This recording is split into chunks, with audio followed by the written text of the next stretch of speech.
So I first became interested in plant science before I went to university, actually.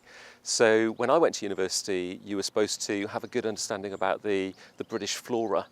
And so I got a sort of book on plant identification out of the library and actually realised that plants were very diverse and they're very pretty and they had very unique ecologies. So some were very rare and some were very common.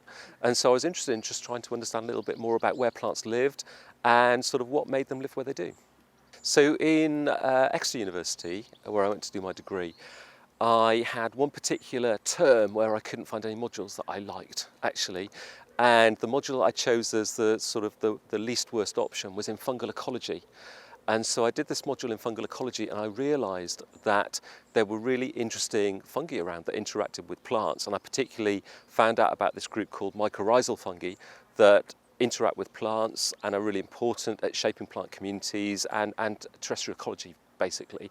And I opened my world to the group of plant interactions with microbes.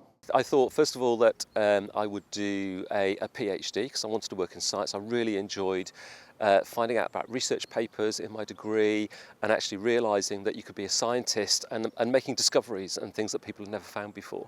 So I thought it'd be really cool to do a PhD, and I found a PhD which was working on mycorrhizas.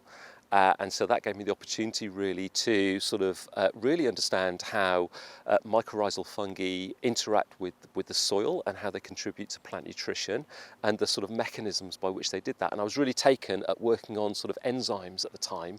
So really these fungi use a whole range of complex enzymes to mobilize nitrogen from complex organic substrates in the soil, take up the nitrogen and then pass it on to the plant. And so that's really what got me into really the whole area of plant-soil microbe interactions, which led to the career that I have now as a specialist in sort of rhizosphere microbiology. What I really like about my job is that no 2 days are the same. I really enjoy just what brought me into science in the first place, which is discovering things that are new, that we didn't know about before, and expanding my sort of expertise and understanding into sort of really new, fascinating areas. So I enjoy working with people, so I have a research group and I really enjoy working with them on a day-to-day basis. I think it's a really important time to study plant science at the moment. We have a number of really compelling huge global issues. The first is global food security. World's heading towards a population of 9 billion, and we need to feed that population. But we need to do it in a sustainable way without degrading the world's ecosystems. And so we have to come up with new ways of growing plants. We have to find new crop varieties that will cope with the growing climate. We have to make sure those populations are sustained with inputs of nitrogen and phosphorus that doesn't contaminate the wider environment. Doing this in a sustainable way involves understanding plant microbe interactions, and particularly the pathogens that plants are exposed to, and trying to find ways of addressing those pathogens. We also we're on the cusp of a revolution of understanding the plant's microbiome and understanding how we can actually come up with healthy microbiomes to sustain plant growth and productivity in the years to come.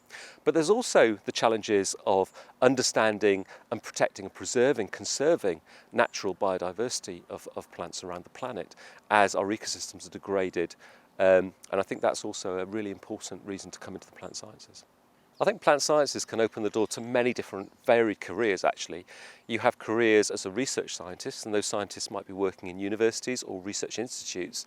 And we have huge numbers of research institutes in the UK and globally that will study anything from agriculture and plants and agricultural systems right through to broader environmental topics to do with landscape biodiversity of plants, earth observation, analysis of plants and productivity. But also plant scientists can go into a broad range of careers in industry as well. So there's companies that will deal with agriculture, for instance, like Syngenta. But students that I've had that have done sort of plant science PhDs have gone into work in broader industry like Unilever, AstraZeneca, Johnson & Johnson. There's that whole chemical industry that students have gone into with degrees in plant sciences. There's also a whole range of skills that you can take out into broader science. So at the moment, there's great interest and great demand for people with bioinformatics skills. So if you have a plant science degree and you're quite numerate and you've done some work handling big data sets that might be to do with DNA or RNA, for instance, and analysing, maybe responses to climate or whatever, then there's students that have gone into all sorts of industries to handle and process big data, and those are very well paid jobs.